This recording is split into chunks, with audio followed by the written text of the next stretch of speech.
Gue baru lulus SMA. You don't need a degree to get the money. Yes. Karena pas lu melakukan audit itu juga masih SMA berarti ya? Masih SMA. Masih SMA. Kuliah itu tidak penting, guys. Wow, ini sesuatu yang mau gue dalemin nih. Pas gue mulai masuk, itu crash. Kalau misal itu ditanya itu apakah passion gue yang benar-benar passion? No. In total, boleh gak sih di share tipis-tipis? Range lah. Berapa sih? Nih kalau sekarang lah ya, gue langsung ngomong aja ya $100 lah. Orang yang baru masuk sebagai auditor bisa menang banyak banget, kayak a lot of kayak $7,000, $10,000, kayak it's very easy for them. Wallet gue bener-bener ke drain semua. Dan ini gue masih misteri sih sebenarnya sih. Gue bener-bener belajar code from scratch. Gue mentally draining sih gue ngomong sih. Nggak konsisten ya, lu yang rugi sendiri gitu. Akhirnya Nggak dapet. Akhirnya nggak dapet. Akhirnya nggak dapet juga. Iya. Backbone supaya satu country itu mass adoption crypto itu salah satu developer side-nya juga itu sangat penting. Mau menjadi beda dari orang lain. A little bit different is better than a little bit better. Satu-satunya lo bisa andalkan adalah Tuhan. Hi guys, welcome to Lizzy Podcast, Liz Lunch and Learn. Today kita ada special guest nih, a very young developer, maybe the youngest I would say. Nah, kita langsung aja introduce Evan. So, hello guys, nama gue Evan. Dan ya Evan aja sih. Oke, nah boleh ceritain nggak sih Van, maybe sekarang kesibukannya apa, backgroundnya apa? Oke, jadi gue backgroundnya, gue baru lulus SMA, like tahun 2025 ini. Jadi mungkin gue bisa ngomong gue mahasiswa, tapi gue kuliahnya online. Jadi gue mahasiswa online lah, termasuk mahasiswa juga. Dan gue kesibukannya sekarang tuh lagi bootcamp sih, bootcamp sebagai software engineer supaya nantinya bisa lanjut aja sih. Oke, very interesting karena di saat mungkin nggak tahu kalau di angkatan lu berapa orang yang ambil akhirnya kuliah online? Gak ada sih kayaknya. Gak ada. The only one ya? Iya, probably iya. Gue nggak pernah dengar teman gue yang ke online, nggak ada. Oke, nah kenapa akhirnya lu decide untuk kuliah online di saat teman-teman lu yang lain nih ya kuliah normal? Oke, jadi lucunya gitu gimana ya? Gue baru decide untuk kuliah online itu baru tahun ini, sekitar bulan Mei atau bulan Juli sampai Juni. Ketika gue waktu itu ikut kelas rutinnya Block Dev ID, di mana itu adalah intensif bootcamp selama 5 minggu. Dan kita disuruh masuk tiap hari Sabtu dan Minggu buat belajar developer in Web3 in general. Dan gue ketemu banyak orang di sana karena dikumpulin 40-an orang, termasuk gurunya juga. Dan gue melihat banyak teman-teman gue yang ternyata tuh nggak lulusan S1, bukan lulusan S1, tapi mereka antara bootcamp atau mereka akhirnya dipercaya oleh beberapa orang supaya akhirnya menjadi software engineer tersebut. Jadi gue rasa itu sebagai wow sih, maksudnya kayak kalau gitu ngapain gue nunggu 4 tahun untuk kuliah supaya gue pada akhirnya sama aja kayak mereka gitu. Jadi akhirnya gue golnya sana, makanya gue ngobrol sama banyak orang, banyak teman-teman gue, termasuk guru-guru yang di kelas rutin itu juga rata-rata lulusan SMK. Dan gue rasa kayaknya ini yang gue mau, karena gue dari dulu sebenarnya gue nggak terlalu pengen kuliah juga, karena gue jujur udah muak sih. Waduh. Sudah belajar terus. Gue pengen dive into the real world aja sih. Gitu sih. Berarti seperti salah satu influencer ya? Kuliah itu tidak penting, guys. Gue ngomong. Oke, interesting enough karena selain yang kuliah online itu, lu juga mengambil bootcampnya sangat early ya. Karena mungkin kalau yang gue lihat, orang-orang itu mengambil bootcamp setelah mereka lulus kuliah, mungkin mereka sedang mencari pekerjaan atau mereka pengen shifting, baru mereka ambil bootcamp. Tapi lu sambil berkuliah, sambil bootcamp juga.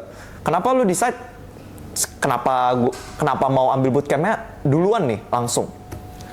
Oke. Sebenarnya yang seperti gue udah ceritain sebelumnya sih, itu karena gue ketemu orang, teman-teman gue yang bootcamp juga, mereka juga yang nyaranin gue buat ikut bootcamp. Dan gue rasa juga kuliah online itu kan fleksibel ya. Jadi kayak teman-teman gue yang di kuliah pun banyak juga yang udah ambil kerja. Jadi gue rasa gue bisa balance di sana. Dan itu sebagai pegangan gue lah, karena gue kan belum sebagai lulusan S1, jadi gue pengen bootcamp itu sebagai pegangan di diri gue, supaya nantinya kalau misalnya ya no one knows bad things happen, gue masih ada pegangan itu untuk gue akhirnya apply lagi di tempat-tempat lain. Jadi itu kayak pegangan gue sih. I see. Jadi meskipun you quote and quote take the risk lah ya, maksudnya dengan tidak kuliah normal, dengan mengambil kuliah online, tapi you have this safety net of tetap ada gelar, nanti kan lulus juga, dan juga ada bootcampnya juga. Yes, true. Oke. Nah, Evan, besides ngoding, sebenarnya what do you do outside ngoding? Apa ya, lucunya tuh mungkin gue orangnya bosenan ya. Mungkin ya kenapa bisa gue sampai di sini juga mungkin gara-gara orangnya bosenan. Jadi gue sebenarnya nggak ada specific things yang gue lakuin selama gue kalau bosen gitu. Tapi kalau misalnya disuruh sebutin, probably ya just like a general teenager lah, main game, antara game PC atau game HP. And probably sih gue lumayan suka nonton tentang startup, podcast yang kayak gitu-gitu lah. Dan bisnis in general kayak gue rasa itu lumayan menarik gitu buat gue. Itu sih kalau misalnya gue waktu luang sih. Oke, sure. Nanti boleh nonton series Lisi podcast yang lain juga. Pasti. As far as I know, you're the youngest dev in the space in Indonesia. Nah, kenapa akhirnya lu decide nih, gue mau jadi developer. Lu juga pernah share kan background story about audit dulu malahan. Maybe can you share first about your story in audit, security audit? Tahun 2020-2021 itu kan COVID kan. Nah itu one of the most ya impactful lah di hidup gue, COVID itu sebenarnya. Jadi pada saat itu gue benar-benar bosen, gue nggak tahu ngapain, kan kita nggak bisa keluar, di rumah terus. Dan thankful untuk mama gue sih, ya ibu lah gitu. Oke. Dimana Malu crypto trader atau apa nih? Enggak, dia stock trader. Stock trader, oke. Yes, stock trader. So dia menjelaskan gue tentang stock in general dan mengundang gue lah istilahnya buat masuk ke dunia finance pada saat itu awal-awal. Dan gue awalnya masih nolak gitu, I mean like general teenager gitu kan, maksudnya ya ngapain gitu. Tapi lama-lama kan kau tahu juga kan pas tahun 2020-2021 tuh stok segila itu. Wah, pumping really hard. Man, IHSG itu like crazy beneran. Gue rasa kayak, wah, gue kayaknya nggak bisa spend time gue buat main game doang nih, mending gue ini nih duitnya, dan segampang itu pada saat itu. Gue rasa kayak, oke, kayaknya gue decide buat login lah. Tapi pada saat itu, pas gue mulai masuk, itu crash. Itu bener-bener pokoknya stok nggak sebagus itu lagi lah. Oke. Tapi gue udah terlanjur pada saat itu, gue udah pelajarin tentang stocks, finance, bisnis. Dan lucunya gue itu bener-bener nggak kepikiran jadi developer, apalagi programmer, coding gitu sama sekali nggak dulu. Pas tahun sekitar 2020-2021, gue bener-bener sampai sekarang aja mungkin gue bisa ngomong gue nggak sesuka itu untuk coding sebagai programmer. Tapi gue enjoy aja lah. Tapi gue kalau misal itu ditanya itu apakah passion gue yang benar-benar passion, no. So actually what's your passion then? Gue lebih ke business and tech and finance. Itu lebih yang kalau misalnya gue dengar tentang itu gue lebih excited, yes. Better than coding and other things lah itu, karena itu benar-benar buat puyeng lah itu. Nah, kenapa akhirnya lu decide kayak, oh ya gue mau ngoding aja? Kenapa lu kan diintroduce-nya sama your parents adalah finance. Kenapa nggak akhirnya, oh ya gue mau kuliah finance? Nah, abis itu gue kenal kripto. Oke, setelah gue finance gitu kan, gue rasa kayak, udahlah, stocks nih, udah malas gue. Terus akhirnya gue kenal kripto, gue research a lot about kripto. Awalnya gue kayak orang biasanya lah ya, trading, investing. Tapi kan supaya lu trading, investing itu lu perlu ngerti tuh protokol yang lu trading, yang lu trade, yang lu invest tuh apa. Yes. Akhirnya gue memutuskan untuk bener-bener gue cari tahu tentang XRP. Kan pada saat itu 2021-2020 yang paling terkenal ya XRP, ya Bitcoin, Ethereum, masih gitu-gitulah. Yang giant-giant gue dalemin, dan gue rasa karena gue ada passion di sana, di tech dan bisnis, gue rasa innovation itu di crypto itu wow. Gue pas pertama kali belajar tuh bener-bener kayak wow, ini sesuatu yang mau gue dalemin nih. Nah itu turn point-nya di sana, dan gue akhirnya gue memutuskan untuk gue mau berkontribusi di sini. Tapi gue udah coba trading, it doesn't turn out well, ya. Gue rugi setengahnya dari yang gue masuk, tapi untung masuknya nggak terlalu gede lah, karena ya budget pelajar kan. Yeah. Gue pengen nyoba-nyoba. Apa-apa, di sini viewers juga pasti banyak yang rungkat nih. ya relate lah rungkat itu. Dan gue rasa kayak kayaknya gue lebih pengen cari yang stable aja gitu. Dan pada saat itu gue cari-cari tahu what's the other thing besides trading and investing in crypto. Salah satunya sebagai developer pada saat itu. Gue ngomong ke mak gue karena saat itu gue belum ada laptop, gue mau belajar coding gitu. Jadi cari yang laptop yang masih tapi masih nggak terlalu mahal. Pada saat itu gue beli di tahun 2022, gue benar-benar belajar code from scratch. Benar-benar awal-awal gue nggak ngerti apa-apa tentang coding. 2022 itu gue langsung terjun, awal-awal belajar JavaScript dan simple things saja lah. Belajar, terus abis itu pas udah dari tahun 2023 tuh, gue udah ikut Alchemy University, kalau kalian tahu itu benar-benar bootcamp juga, tapi nggak ada waktunya ya, itu terserah kalian maksudnya mau pelajarin stop tengah-tengah dan lanjutin itu terserah. Dan itu benar-benar diajarin dari Bitcoin Merkle Tree Ethereum atau Bitcoin Merkle Tree-nya, algoritmnya, SHA-256 buat hashing-nya dan lain-lain itu benar-benar diajarin. Dan gue itu kelar sekitar tahun 2023 pertengahan mungkin, atau sampai akhir 2023 akhir. Sorry to cut you off. Penasaran, di saat teman-teman lu mungkin general teenagers, bahkan adik gue juga kurang lebih seumuran lu, they don't think of doing this kind of things. Mereka nggak kepikiran trading stocks, mereka nggak kepikiran, tiba-tiba have something in their mind kayak, gue mau belajar ngoding. Kenapa bisa kepikiran kayak gitu? If you ask me the real reason, gue juga jujur nggak tahu sih. Mungkin kalau misal gue telusuri lagi, mungkin ada alasannya. Tapi yang gue kepikiran tuh emang gue dari kecil itu sebenarnya gue nggak pengen jadi orang normal aja sih. Gue pengen slightly better than anyone. Gue nggak pengen jadi orang yang biasa yang kayak sekolah, terus itu kuliah, terus itu kerja like basic rat race. Gue nggak pengen di sana. Gue pengen ada sesuatu yang beda dari gue, dan itu salah satu mungkin main reasonnya kenapa gue akhirnya memutuskan buat login, dan akhirnya udah terbiasa aja gitu. Jadi kalau misalnya kayak udah setahunan atau berapa bulan login dan mulai belajar, jadi kayak kalau misalnya lu nggak belajar malahan kayak ada yang kurang ada yang kurang. Dan awalnya itu alasan yang sebelumnya, dan sampai sekarang. Tapi kalau sampai sekarang kenapa gue bisa bertahan itu karena udah kebiasaan aja sih, kebiasaan yang udah nggak bisa dihilangin sih, mungkin itu sih. I see. Nah, maybe can you continue your story, kayak gimana tuh akhirnya after that Alchemy workshop, Alchemy bootcamp University. It's free. It's free, online training gitu ya berarti ya. Online training. Self-paced juga tadi. Self-paced. Gimana akhirnya dari Alchemy itu open your doors until jadi auditor? Jadi tuh gue setelah udah lulus, udah kelar, gue waktu itu padahal disuruh buat project, tapi gue waktu itu belum ngerti tentang front end, tentang back end. Gue benar-benar gue akhirnya itu gue nggak kelarin bener-bener karena disuruh buat project itu, gue nggak bisa. Akhirnya gue cari tahu, maksudnya kayak gue perlu ngapain, masa gue perlu belajar front end. Gue pada saat itu males untuk belajar front end gitu. Itu general banget gitu, maksudnya kayak web 2 banget gitu, males gitu.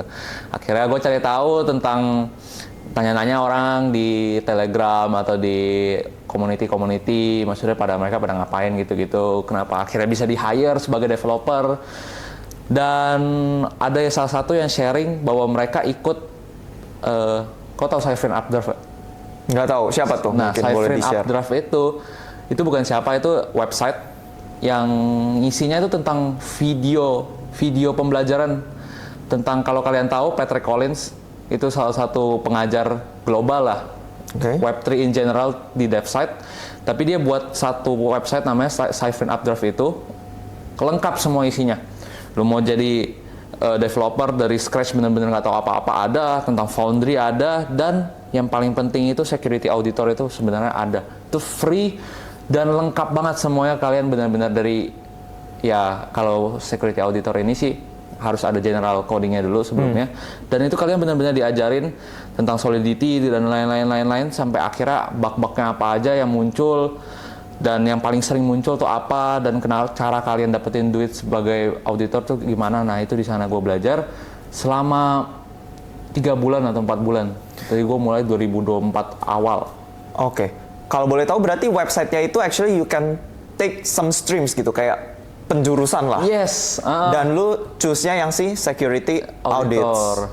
Tapi ya, gue juga ada belajar yang lain. Foundry gue juga belajar di sana. Juga kalau kalian tahu bahasa HUFF itu benar-benar. Apa tuh? Itu benar-benar solidity scratch lah, itu kayak bahasa assembly.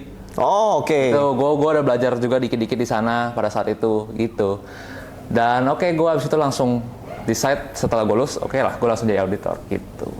Oke. Long story ya. Long story. Long story. Tapi nggak apa-apa. Lot of learnings, lot of thought process juga. Jadi kita bisa pelajarin gimana sih Evan nih akhirnya making decision kayak, dan akhirnya gimana caranya sampai ke sini. Nah, penasaran juga nih, Van. Selama jadi security auditor itu how's the journey? Kayak akhirnya security auditor ini kan mungkin bisa antara di hire biasanya, di hire atau sifatnya itu kayak bug bounty. Which type are you and udah dapat berapa sih? Boleh spill dong. Oke. Jadi gue mungkin gagal skill issue ya. Teman-teman gue sih banyak yang udah di hire, tapi gue tetap main di bug bounty aja selama setahunan. Iya, selama setahunan sebelum akhirnya lebih ke dev. Tapi gue lebih main di bug bounty. Dan untuk ceritanya sih sebenarnya apa ya? Gue mentally draining sih, gue ngomong sih audit itu. Really? Yes, very mentally draining. Karena, dan ini udah terkenal sebenarnya kalau misalnya kalian masuk sebagai auditor, banyak story di mana orang yang baru masuk sebagai auditor bisa menang banyak banget. Kayak a lot of, kayak $7,000, $10,000, kayak it's very easy for them, tapi kalau kita yang jalanin tuh nggak segampang itu. Nah itu mentally draining yang pertama. Dan kedua, karena itu full online, kalian nggak ada onsite dan rata-rata itu nggak ada orang Indo. Kayak sedikit banget, tapi sekarang udah makin banyak. Tapi dulu tuh pas gue masuk tuh bener-bener gue nggak kenal orang Indo sama sekali. Jadi gue bener-bener nggak berkomunikasi, gue nggak bener-bener nggak berinteraksi sama orang lain. Jadi tuh bener-bener lu di depan laptop, lu audit, lu lihat tuh code lu sampai mata lu juling, lihat terus, lihat, dan itu butuh bener-bener fokus. Kalau misalnya kerja in general kan, ya lu doing some things, ya lu nggak usah fokus gimana, yang penting work done. Kalau misalnya mungkin Excel atau apa gitu-gitu, ya it's okay gitu. Tapi kalau ini, kalau lu nggak fokus bentar aja, mungkin di sana ada bug tapi lu miss gitu. Iya, jadi dan itu sangat penting. Fokus karena juga apa ya? Correct me ya. Setahu gue kalau misalnya gue ketemu duluan nih daripada Evan, akhirnya yang dapat hadiah gue. Itu atau di split. Sekarang itu udah mulai sistemnya kayak gitu. Tapi dulu di sekitar tahun 2024 belum ada istilah gitu. Itu kan Web 2 banget ya. Yeah. Kalau Web 3 itu gara-gara pada saat gue masuk itu masih agak sepi. Ya jadi nggak usah kayak gitu-gitu kan, itu kan gara-gara rata-rata auditornya itu nggak dapat duitnya cukup gitu. Jadi makanya mereka kasih yang duluan. Tapi pada saat itu tuh auditor dikit. Jadi mereka langsung split aja.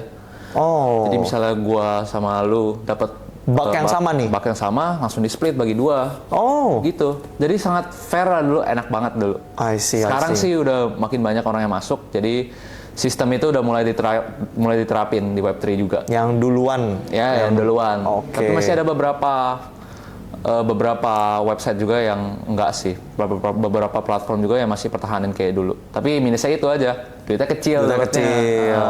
Tapi Tapi if you wanna play safe ya di sana sih. Safe to say juga buat teman-teman, you don't need a degree to get the money. Yes. Karena pas lu melakukan audit itu juga masih SMA berarti ya? Masih SMA. Masih SMA. Gue ingat banget pertama kali gue dapat payouts itu sekitar tahun 2024 pertengahan. Jadi itu gue baru lulus kelas 11, gue baru naik kelas 12 itu H-1 sebelum gue ambil rapot di kelas 11 itu. Gue payout pertama kali, makanya gue inget banget sampai sekarang karena pada saat itu tuh gue rasa kayak wow, itu kayak apa ya, one of the biggest achievement yang gue gak bakal lupain di hidup gue karena itu sebelum gue naik kelas 12 gitu. Dan pada saat itu juga lumayan gede. Spill dong. Okay. Sekitar $2,000 lebih. $2,000 itu. Dan itu pertama kali juga gue ngaudit. Gue ingat banget gue ngaudit pada saat itu di Mall Alam Sutra. Oke. Waktu itu bapak emak gue lagi nonton. Jadi gue sama koko gue ya udah bawa laptop, kita kerjain di food courtnya.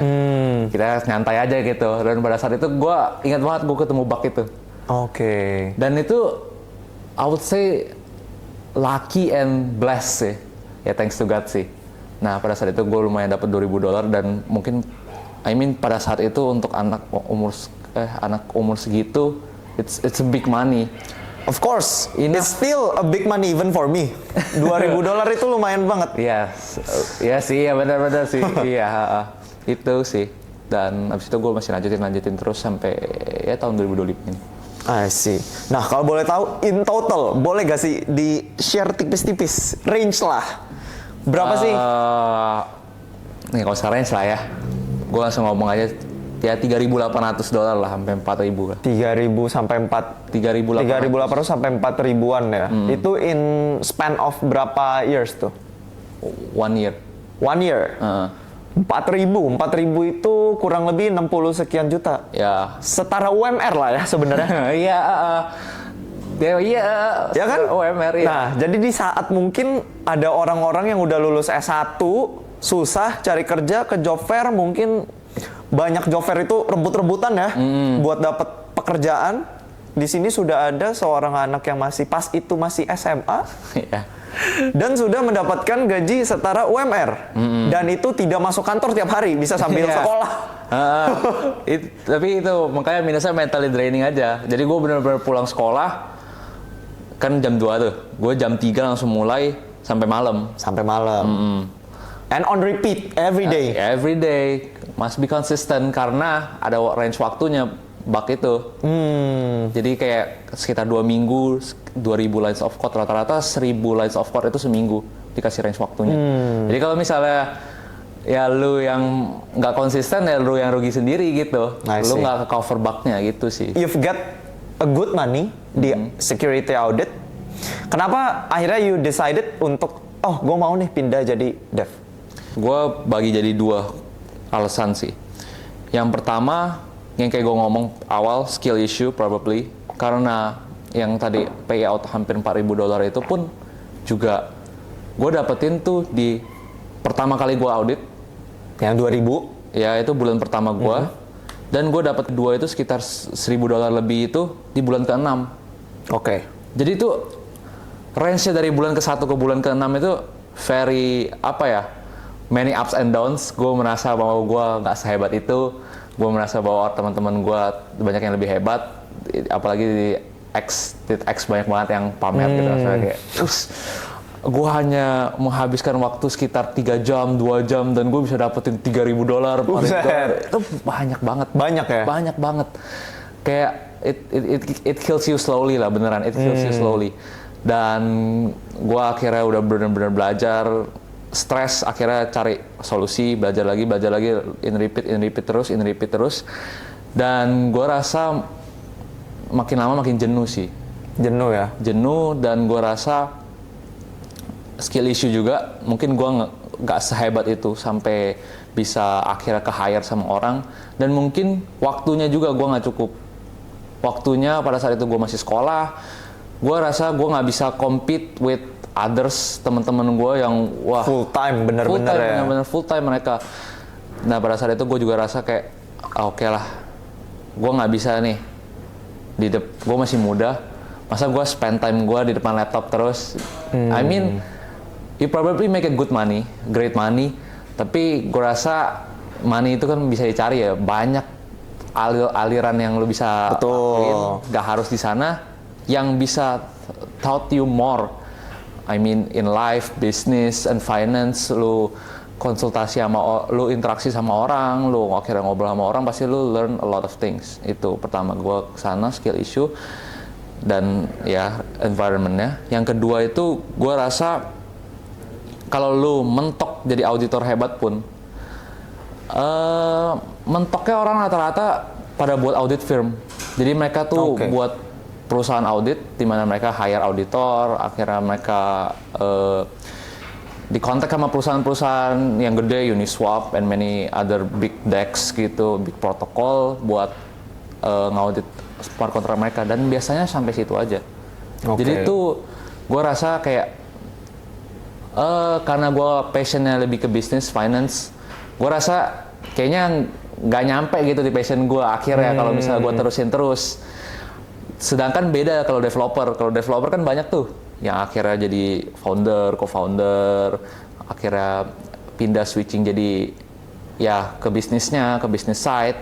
Jadi dan lu bisa bener-bener buat produk lu dari scratch, bener-bener dari awal. Tapi kalau auditor enggak, mereka cuma smart contract doang. Kalau disuruh buat project belum tentu bisa. Dan lu harus mengikuti smart contract yang udah dikasih. Nah iya. Jadi ya mau nggak mau ya lu ngecek punya orang aja. Tapi you cannot decide gue maunya begini, gue maunya begitu. Maybe that's the flexibility of making your own business ya. Yes, true. Dan juga rata-rata juga apa ya? Kalau orang yang kebiasa lihat terus disuruh code beneran pun belum tentu bisa. Buat testingnya kan, kalau misal Foundry setupnya, terus integration dengan front end gitu-gitu, rata-rata pasti belum terlalu bisa, kecuali sebelumnya sebagai developer di Web2 itu sendiri. Itu sih. Nah, oke. Thank you so much for the insights. Jadi kita tahu nih guys, sebenarnya kalau kita di Web3, there's a lot of opportunity, and salah satunya adalah security auditor ya. Dan itu you don't need any degree for that. Remember, Evan itu masih high school dan bisa dapat 4K in total ya, in 1 year. Nah, we're inviting Evan here for a specific reason. Karena dia itu adalah salah satu winner dari List Builders Challenge Round 2. Nah, boleh ceritain nggak sih, project apa sih yang dibawa ke LBC Round 2 pas itu? Oke, project yang gue bawa adalah Jagantara. Jadi, what is Jagantara? Jadi Jagantara itu adalah suatu insurance company yang gunanya itu untuk menjaga orang-orang yang mau pindah dari Web2 ke Web3. Jadi kayak mereka, termasuk gue lah, gue juga takut sih sebenarnya kalau misalnya gue pindahin duit gue ke MetaMask atau ke cold wallet gitu. Karena kalau misalnya lo kena phishing, langsung, and it's done. Gak ada third party yang ngejaga lu, gak ada siapa-siapa yang prihatin sama lu. Jadi kita pada saat itu gue rasa it's a great idea.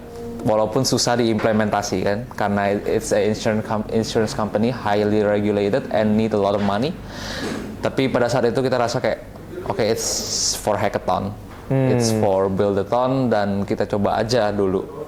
Dan pada saat itu, karena CEO gua dan gua juga punya personal story, I would say, di mana kita berdua kena scam, kena phish. Boleh dong, di-spill dong. Jadi kalau gua pada saat itu tuh ya salah gua sih sebenarnya. Gua download aplikasi bajakan. Oke. Ya, gua pada saat itu gua juga suka denger music. Jadi gua pada saat itu salah satu mimpi gua mungkin ya, bukan mimpi sih, tapi ada kepengen buat jadi DJ. Oke, jadi DJ ya. Ya. Gue pengen remix lagu gitu, gue pengen nyoba gitu karena gue penasaran banget gitu.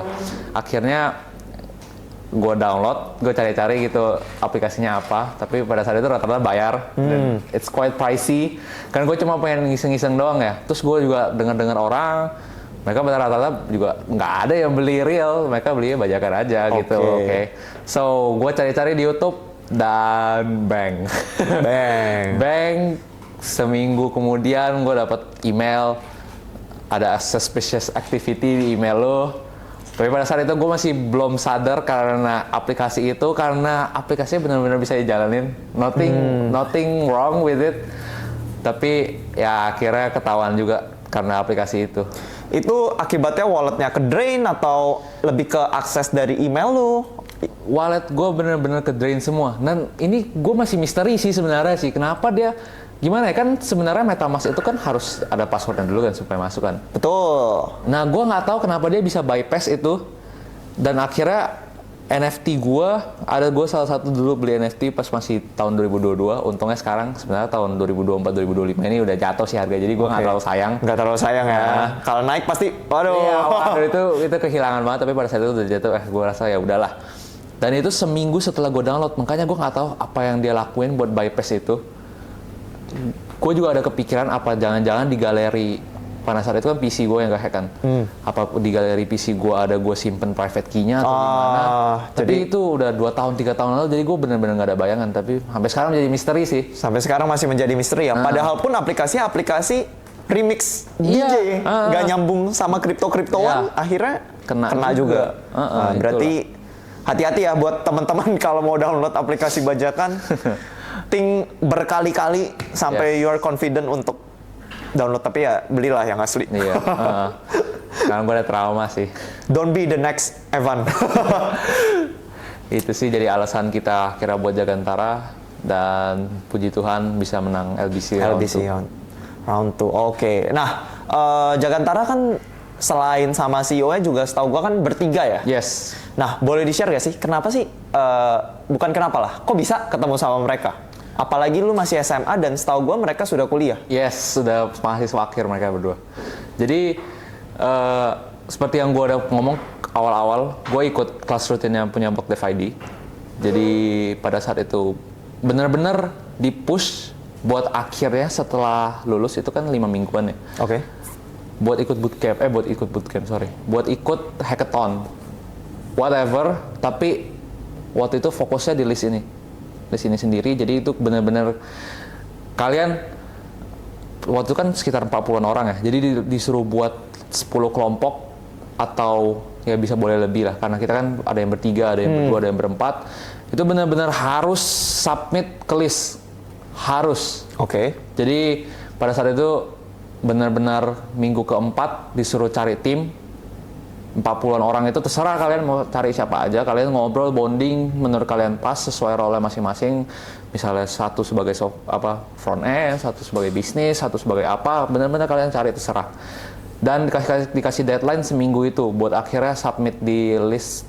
Bukan submit di list, karena submit di list itu sekitar mungkin dikasih 3 minggu ya dari awal-awal itu buat project. Tapi di minggu kelima itu benar-benar disuruh presentasi di kelas rutin Blockdev ID itu, benar-benar disuruh kasih tahu, karena itu ada hackathon kecil-kecilan lah. Yes. Di kelas rutin itu. Kan lu juga ya, gue juga nonton. Dan nonton. To be honest, salah satu interesting project di kelas rutin itu kemarin adalah punya Evan dan tim. Karena cuman gak sempet ngobrol banyak karena kemarin buru-buru. But akhirnya memang jodoh gak kemana ya. Akhirnya ketemu lagi di LBC. Iya, makanya. Itu akhirnya gue ketemu teman CEO gue dan berarti CMO ya itu. Yang satu lagi CMO. Kalau mereka tuh emang udah kenal sebelum kelas rutin bagi Blockdev ID itu. Tapi kalau gue pada saat itu tuh lucunya gini loh. Gue awalnya gue nggak pengen fokus di hackathon ini sebenarnya. Gue pengen lebih fokus ke bootcamp gue. Karena pada saat itu kan gue udah ngobrol-ngobrol, gue decide kayaknya oke, setelah lulus sih gue pengen ikut bootcamp. Gue pengen cari real experience dulu. Gue nggak pengen ikut lomba-lomba dulu. Gue pengen cari benar-benar pengalaman sebagai intern atau sebagai full time, karena I think it's more valuable buat dipandang oleh recruiter, kan.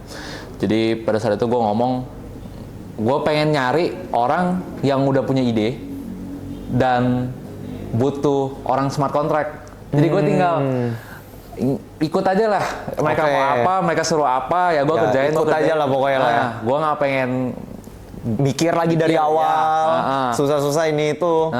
Makanya gue ngomong ke teman-teman gue juga, ke partner gue berdua itu, gue ngomong kayaknya gue nggak bisa terlalu fokus di sini. Tapi kalau misalnya kalian butuh apa, mau tentang smart contract yang mau improve apa-apa, ngomong aja. Nanya-nanya ke gue, karena gue kan udah pernah ngaudit, jadi gue udah lihat banyak protokol Web3 dan bagusnya tuh kayak gimana, ngobrol aja nggak apa-apa. Tapi kayaknya buat sampai fokus bener-bener sampai menangin, sampai akhirnya ke Bali, kayaknya enggak pada saat itu gue ngomongnya gitu. Gitu sih. I see. Nah, setelah lu jalani, meskipun sekarang belum kerja juga ya, Van ya? Belum. Tapi menurut lu dan setelah lu ngobrol-ngobrol sama teman-teman, lebih berguna lu mengerjakan project atau lebih berguna lu intern atau bootcamp? So, I mean kalau misalnya di Web3 mungkin hackathon itu dan buat project itu lebih valuable. Tapi supaya masuk ke Web3 itu, gue udah ngobrol sama beberapa orang yang udah kerja di Web3. Lu butuh banget pengalaman Web2 itu sendiri. Pengalaman? Web2. Web2? Jadi lu nggak bisa, kayak kecil banget kemungkinan lu bisa langsung ke Web3 tanpa ada pengalaman Web2 sama sekali. Oke. Pengalaman Web2-nya ini berarti maksud lu adalah sebagai developer juga? Yes, sebagai developer. Dan karena Web3 itu kan rata-rata kan software engineer ya. Mereka integrasi ke Solidity, ke Foundry, ke WACMI gitu-gitulah. Jadi itu nggak terlalu beda sama Web2 software engineer in general.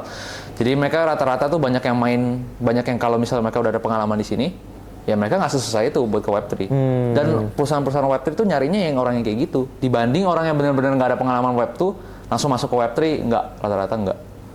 Jadi, both is important, tapi supaya step awalnya sebelum lu ke Web3, I mean like me, kayaknya intern dan full time experience itu lebih penting, valuable lah ya. Lebih valuable untuk sekarang. Gitu sih. I see. Nah, talking about Jagantara, berarti di situ role lu sebagai CTO atau CTO ya. Nah, gimana tuh cara lu communicate sama teman-teman yang lain? Gua nggak tahu background teman-teman yang lain itu lebih ke dev kah, lebih ke business kah?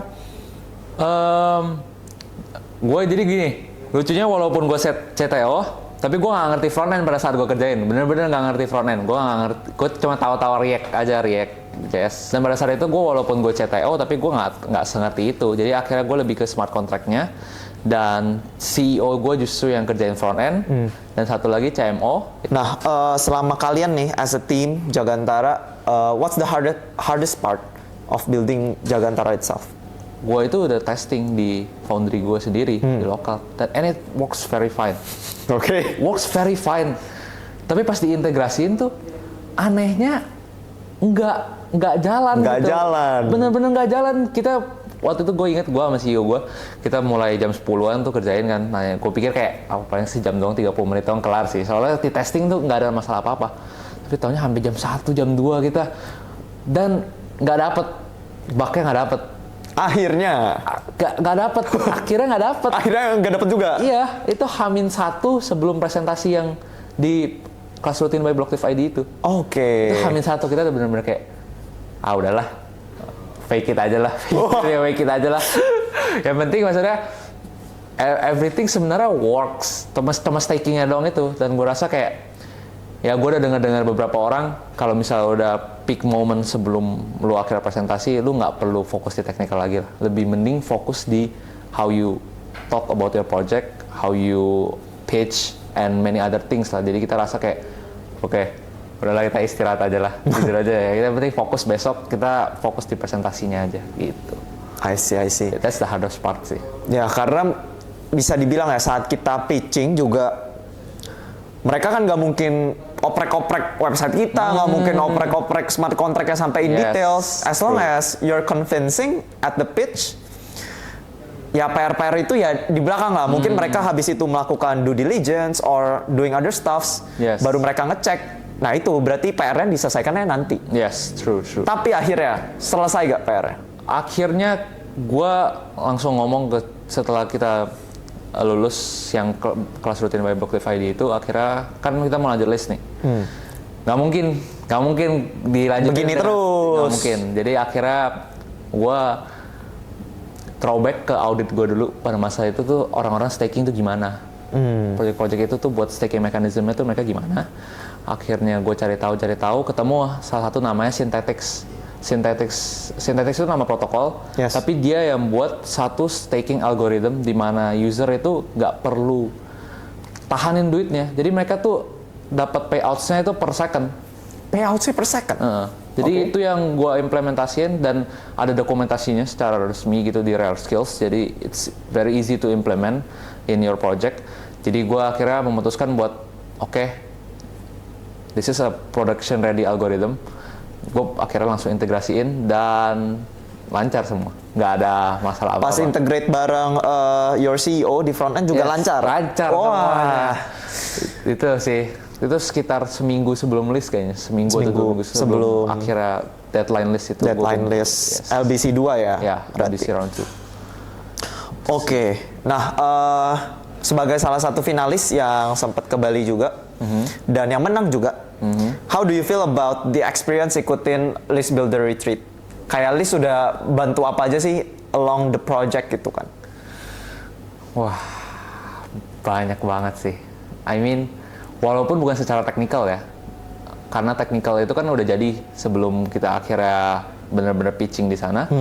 Tapi secara business side, secara marketing, karena gue ada passion di sana juga, pas gue dengar tentang, karena kita ada workshop kan ya, selama 2 hari atau 3 hari tentang business side, marketing, VC, and many other, itu benar-benar spark diri gue banget.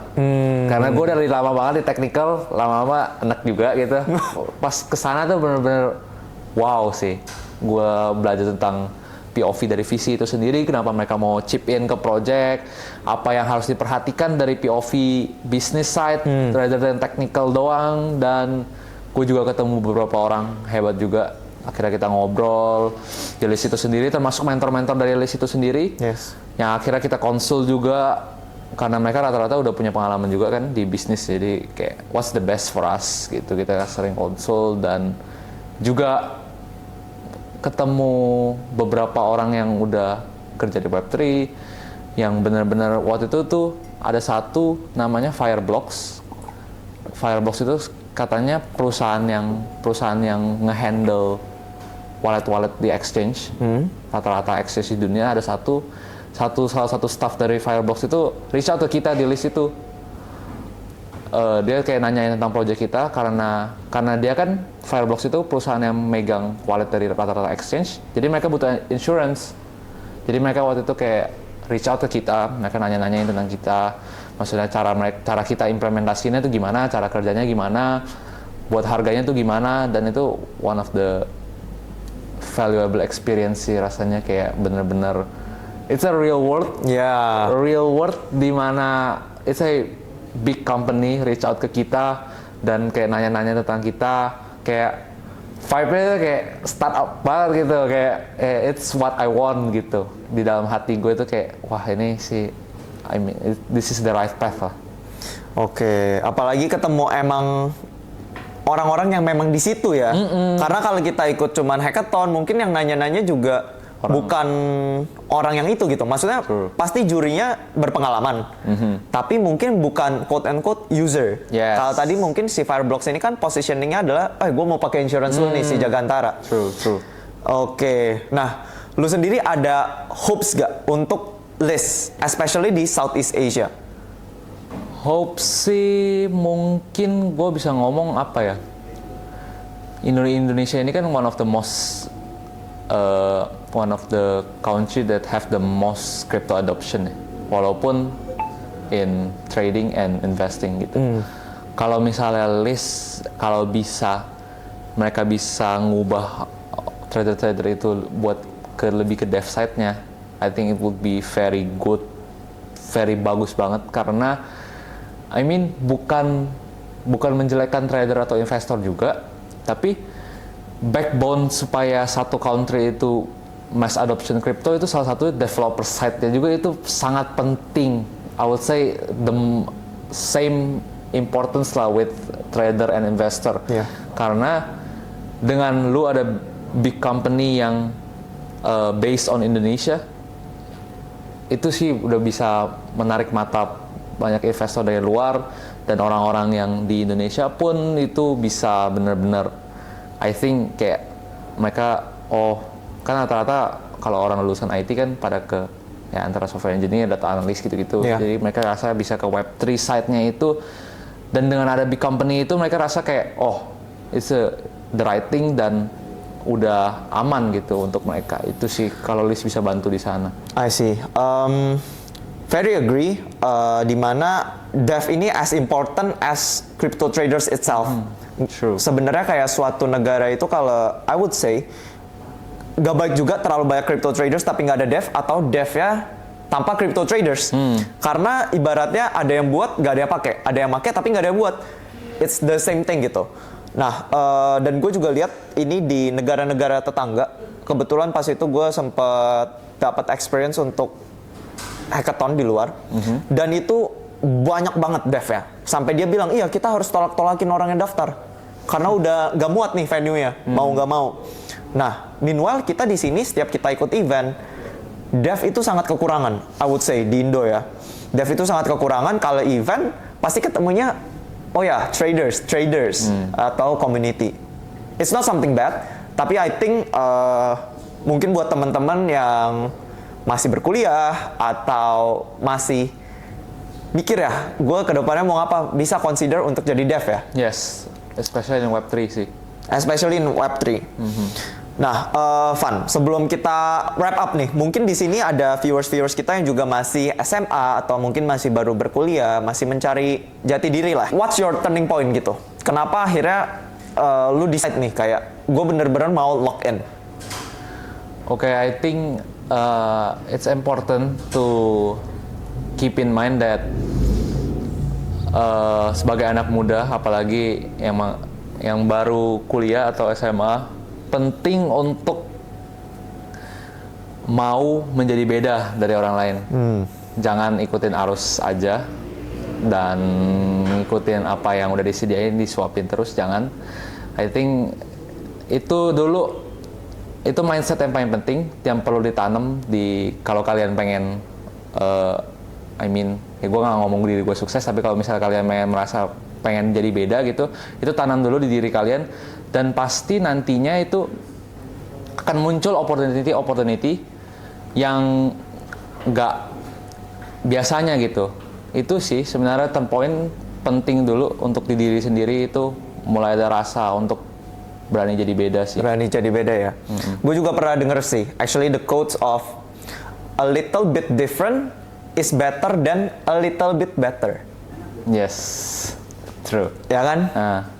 Karena saat lu different, I would say kayak USP-nya itu jadi beda. Jadi lu udah susah nih mau di-compare sama orang. True. Kalau misalnya sama-sama, contoh ya, masak Indomie. Lu bisa masak Indomie, lu bisa masak Indomie, gue bisa masak Indomie. Tapi ya udah, Indomie gue lebih enak nih. Tapi ternyata kalau misalnya a little bit different, Indomie lu si Evan punya bisa dikreasiin dengan bla bla bla. Nah, itu kan udah uncomparable gitu. Jadi I think a little bit different ya better than a little bit better gitu sih. Nah, mungkin di sini masih ada teman-teman kita yang viewersnya juga masih SMA, masih kuliah kan. Dan mereka pasti untuk budget itu kan nggak ada.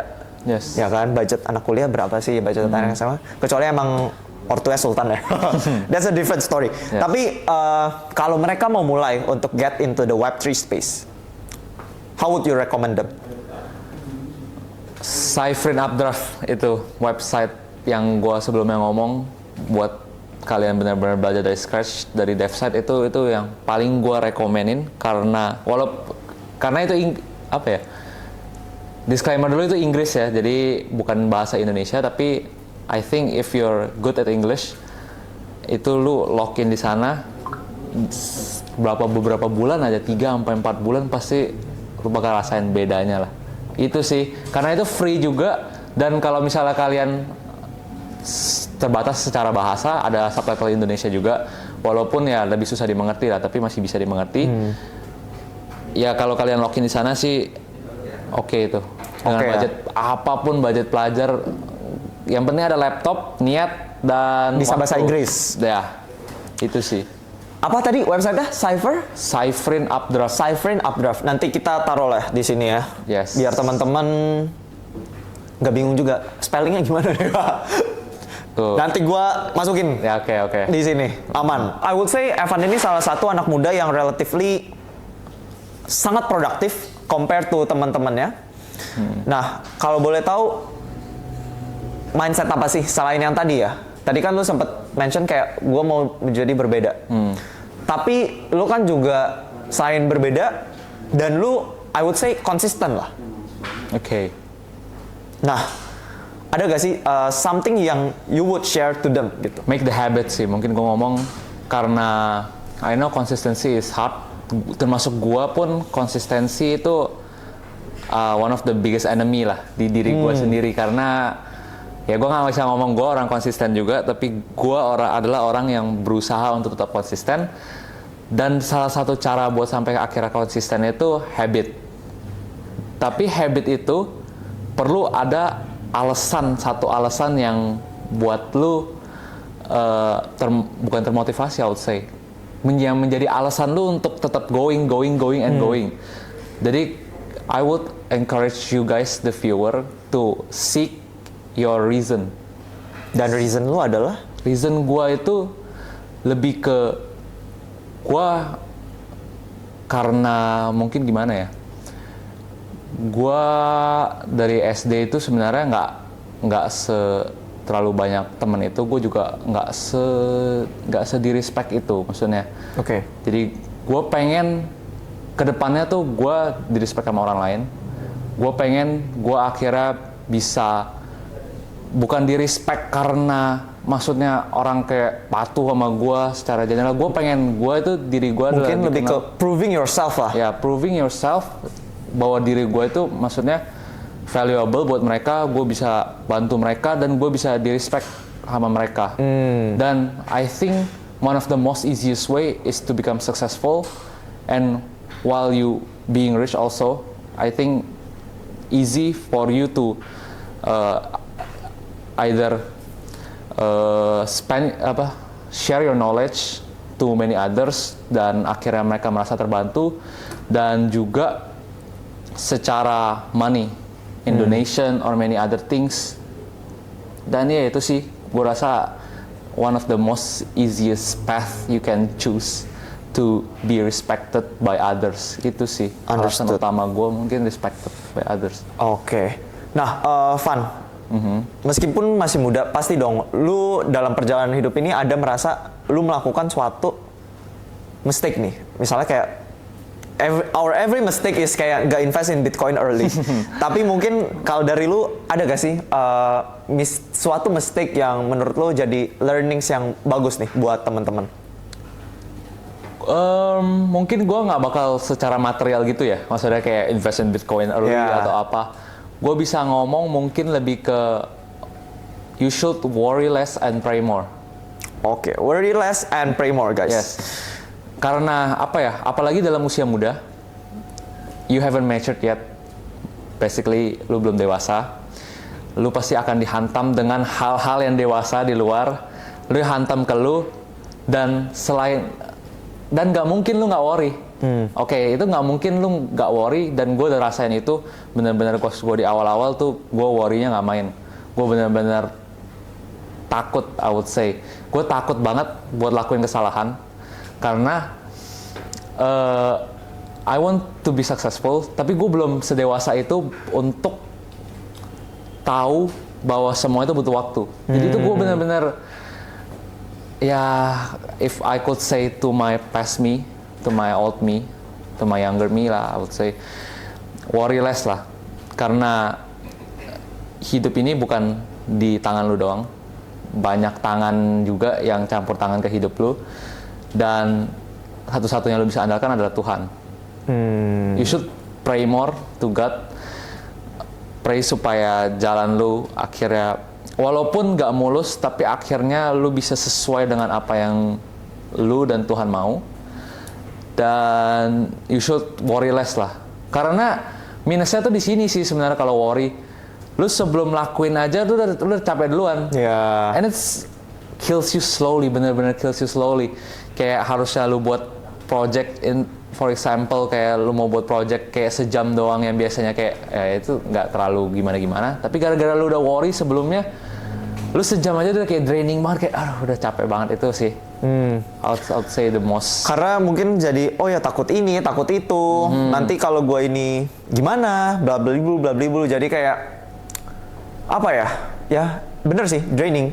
Jadi to all the viewers, regardless your religion, regardless of your belief, ya pray to your own God, dan I would say ya udah do your best. Terus ya udah, nggak usah worry aja. Yang penting dikerjain gitu. Karena kalau memang pada akhirnya adalah punya lu, ya akhirnya kesampaian juga. True. Gitu. Kayak Evan nih, kerjainnya berapa lama pas itu? Jagantara. Seminggu sih. Seminggu kerjain, terus error integrate front end, tapi kelas rutin juga best winner ya, if I'm not mistaken ya. Best winner di LBC juga juara 3. Jadi kalau emang itu untuk lu, pasti sampai juga gitu. Yes. Nah, mungkin boleh kasih sedikit closing statement nih, mungkin promosi mengenai Jagantara, biar teman-teman bisa keep it touch juga nih sama Jagantara. Oke, so ya bentar lagi kan incubation ya. Jadi teman-teman boleh lihat-lihat tentang Jagantara karena kita punya website sendiri, jagantara.xyz. Itu dari integrasi sama smart contract sih. Itu yang dipakai buat di pitching, tapi ya kalian bisa lihat-lihat tentang how to buy the policy and many other things. Kalian juga bisa lihat secara Instagramnya juga ada Jagantara. Dan itu aja sih. Mungkin ya we hope for the incubation to works well sih. Oke, amen. Semoga lancar ya Jagantara.